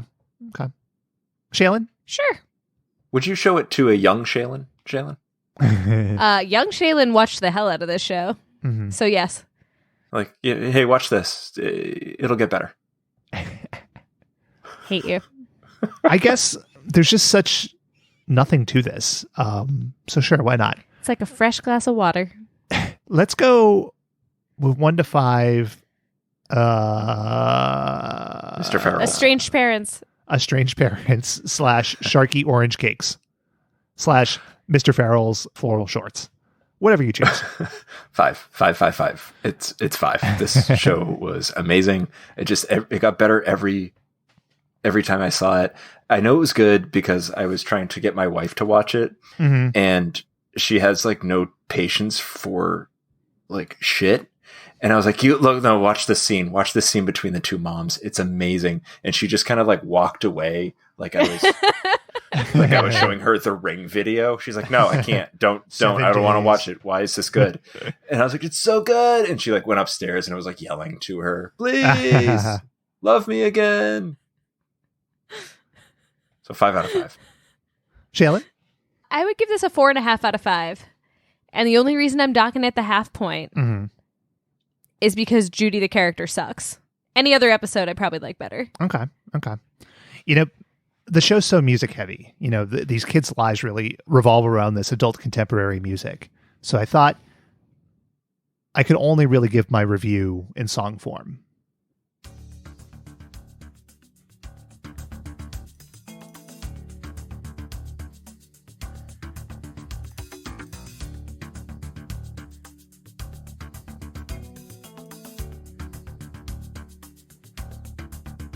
When the sun went down and you just turned 8, your mom left your dad.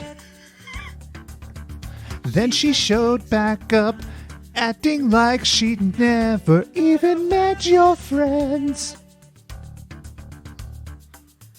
Mr. Farrell wants to hold Matt tight. Your mommy wants to make a man of Sly. You're a bassist, don't wanna be mommy's girl. 3.5 out of 5. I'm so sad that our listeners can't see your dance moves. You gotta get into it. Those kicks, man. Mm-hmm. I learned them from Judy. Waving that hand, just like waiting for the lyrics to start. Yeah. See, this is the problem with all these things. Yeah. You gotta get into it. So that's California Dreams. I found a video. It's 2.5 hours long, and someone took the time and just put in this TLC into collecting and curating all of the California Dream songs. Mm-hmm. They bookended them with season 1's theme and season 3's theme, which was the theme for the rest of the series. Oh, they had different themes? They did, yes. Oh, it's like The Wire. I can't tell the difference. Yeah, Tom Waits sings different, one. different lead singers. So they use the singer from each season. Surf dudes and attitudes. Did you hear the Bob Dylan version? Yeah, do it. I'm high in the sun. Just want to ride till my dreams done. Sky's blue. Could be a Bob Dylan, a Tom Petty. Who's to say? Doesn't Somebody.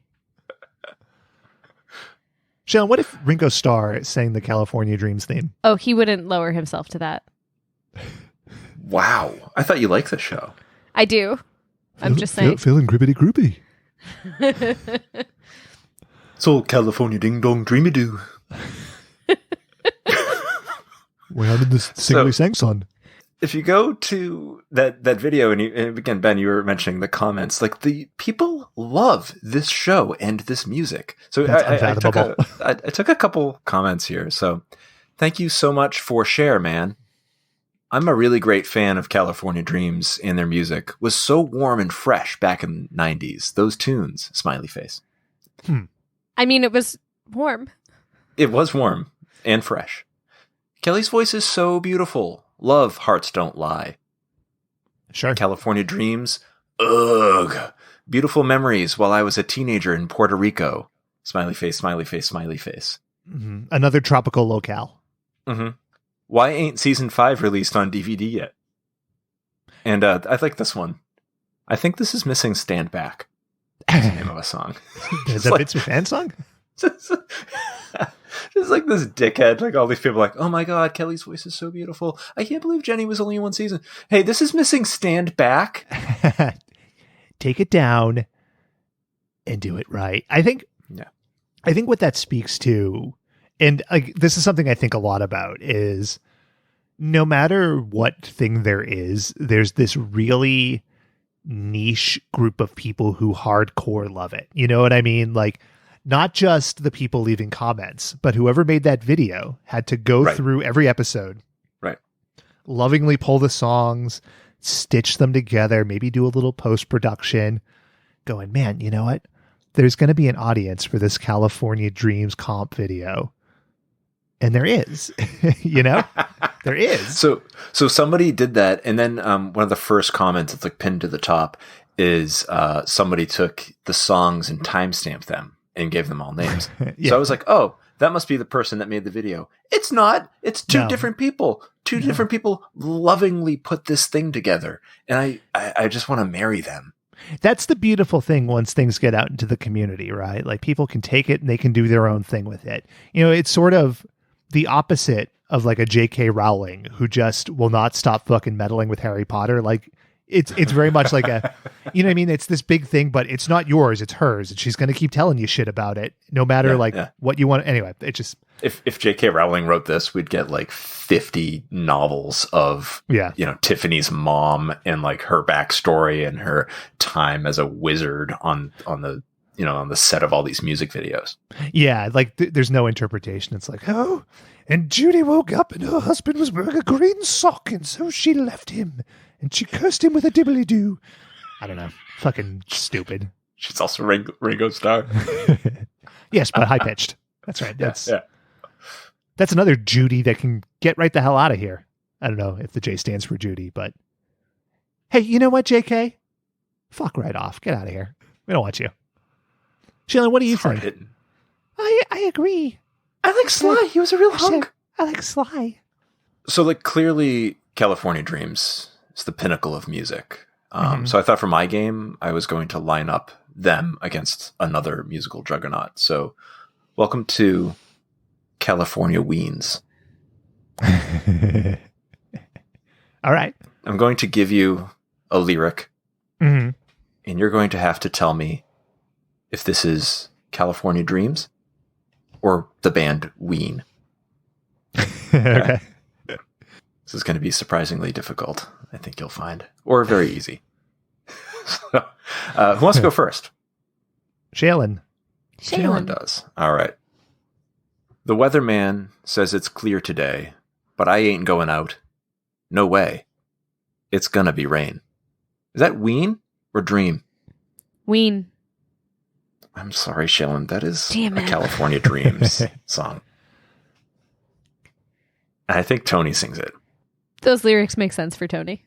What the fuck does that mean? Yeah, what does that It's mean? just like he's just like narrating like the world around him. Because he was the son of the weather girls who sang "It's Gonna Be Raining Men," and that's how it relates. It plays. Yeah. You related to this guy? Ben, All right. Yes.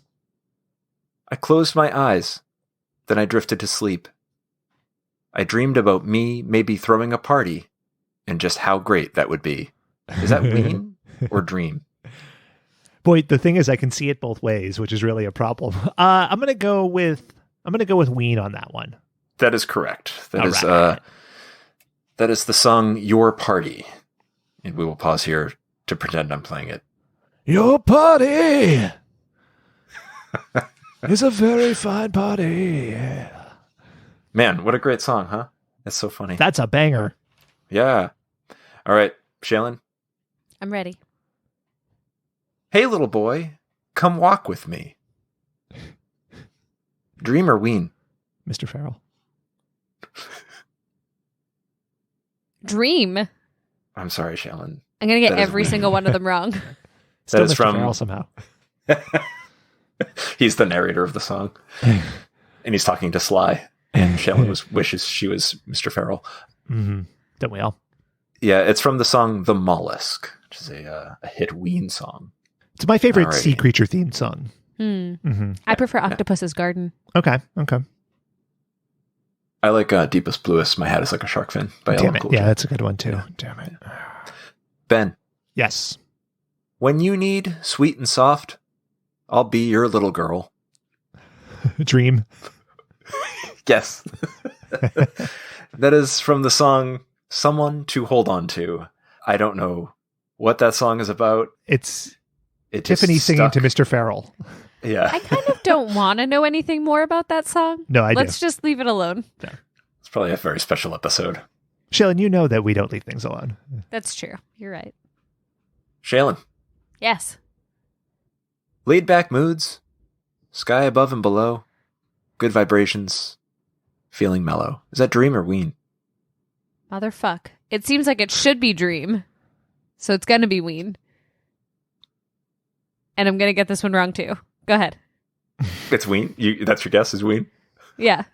Feeling this. That's from the theme song of California Dreams. Oh my God. Oh, yeah. Oh, man. I was trying to give you a point. Thanks, Dave. All right. You're welcome. Let's see here.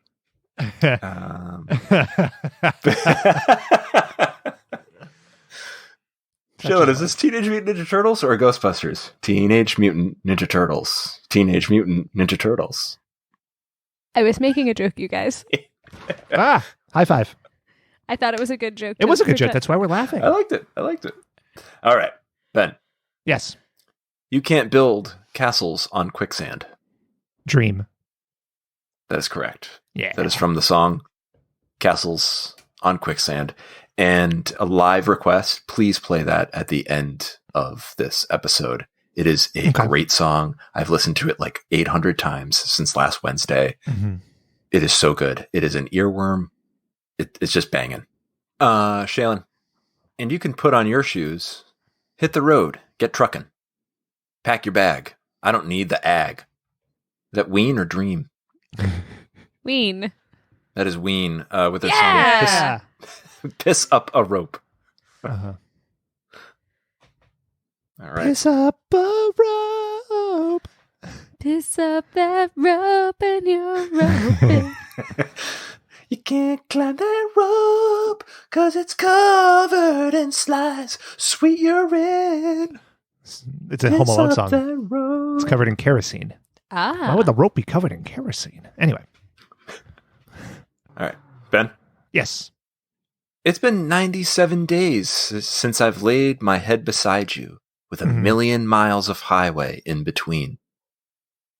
Ween or Dream? Ween. That is Ween, and the song is Waving My Dick in the Wind. Wait a minute, that's a Mr. Farrell song. And he's waving at the band. Yeah. He's a hot club owner and lyricist for Ween. I wanted a nice band. Oh, yeah. Give me that nice band, Shailen. Oh, yeah. Shailen, I'm a band manager. Great band. I want to hear the band manager stories. I'm one of them sleazy band managers. Yeah. I managed the band Poke 52, and it was. I heard a you had some good shit to show me, Shailen. Shailen. Is it Shailen's turn? It is Shailen's turn. It is now. She's got everything and in all the right places, you know? Dream or Ween? Ween. It is California Dreams, and the song is She's Not You. Wow. Which is a great name for a song. Man. That lyric She's in that Not song. You. Yeah. It's so good.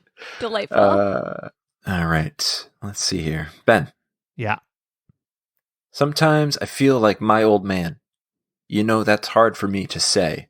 And sometimes I just lose my head. Don't know Dream. why I get that way. Dream. It is Ween. No, it isn't. Ween with the song Gabriel. It's Matt. Gabriel. It's talking about his dad, Mr. Garrison. Yeah, and how he's a cowboy, and that's why he has all the cowboy stuff in his room. True. He's always saying there's a snake in his boots. Let's see. I think that's it. Shaylin, I'll give you another one. Here we go. Laid back moods, sky above and below, good vibrations, feeling mellow. Is that Dream or Ween? That's Dream, Dave. You got it. All right. Okay, guys. Let's see. I'm tallying up the scores here. Ben, you've got 4. Shaylin's got 2 points. One was a gimme. So Ben, you are the champion. You know your Dream and your Ween. You're goddamn right. Now, before we leave this, I have a one for you, Dave. I came up with my own side game here. It's called Hollywood Ween. And you have to pick if it's California Dreams or Mark Wiener. Here we go. The line is, what's up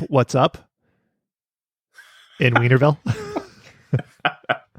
It's the California Dreams or Mark Wiener? I think that's the California Dreamerville. Okay. Yeah, that is Mark Wiener. I have one more. You're right. Go ahead. I think this one's a little harder. I know Robin Williams. We performed on the street. I know Robin Williams. No, I'm going to drop a funky beat. Is that the California Dreams or Mark Weiner? It's Mark Weiner. It's correct. Jalen, you want in on this? No. All right. I would like to continue to listen. Did you hear the song by him? It was "I Live in My Van."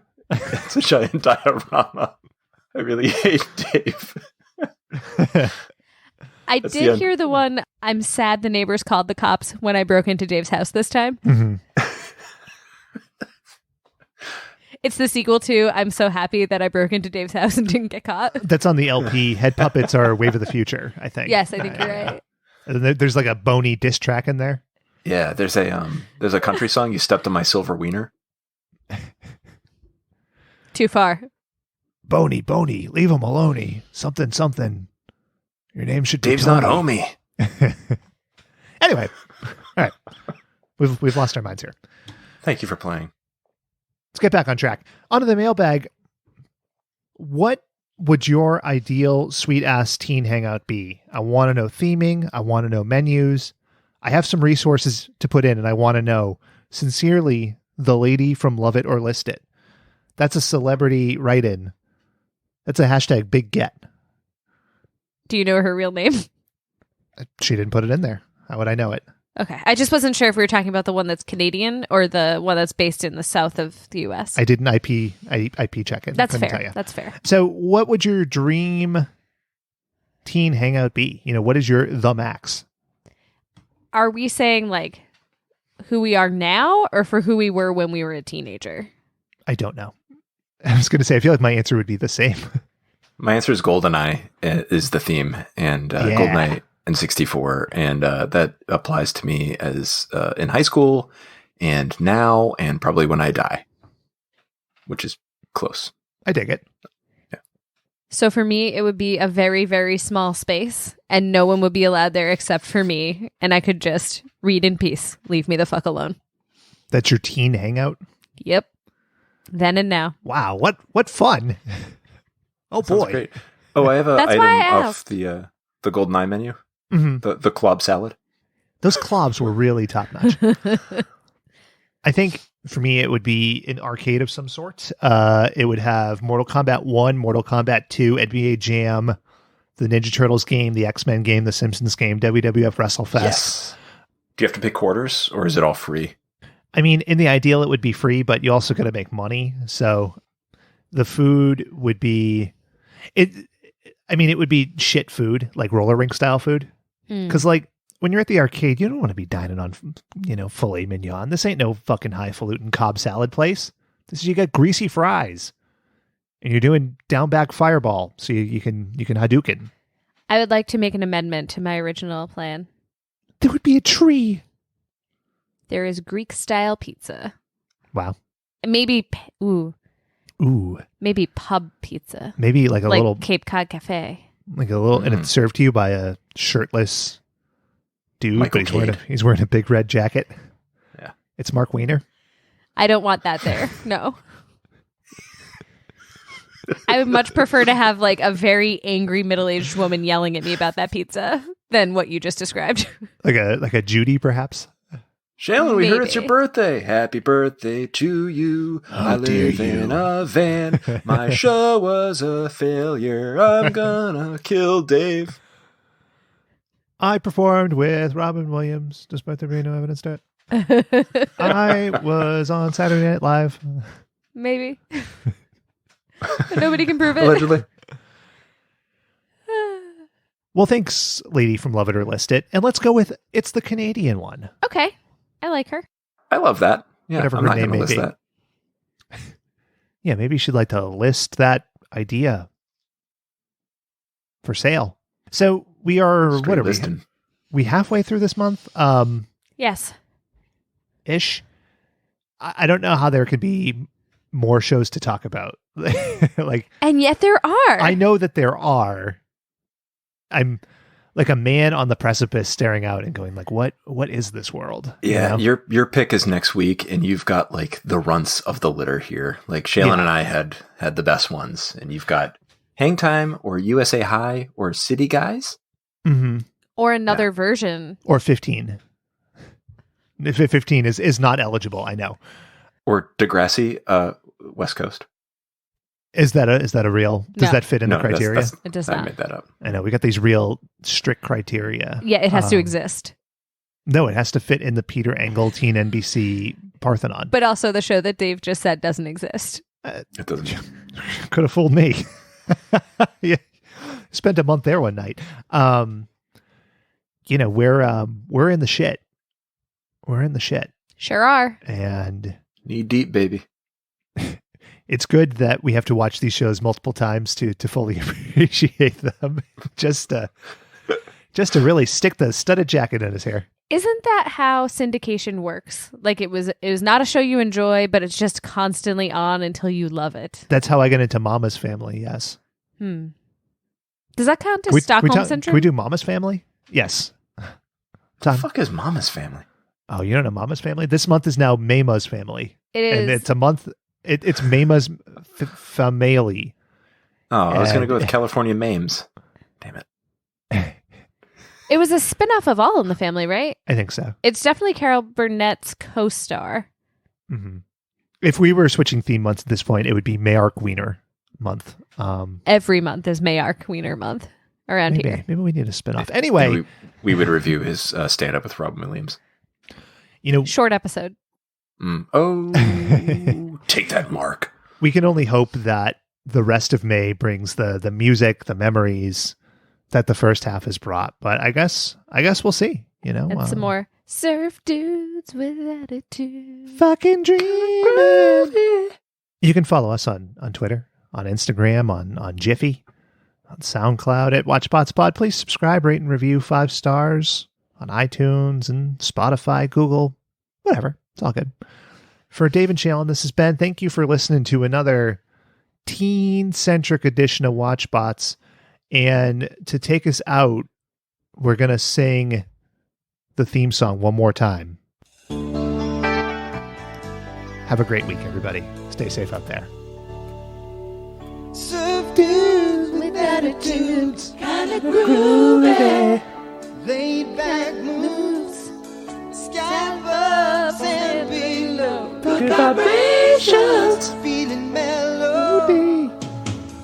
Won't give it up, don't wanna stop. Tiffany has no emotion.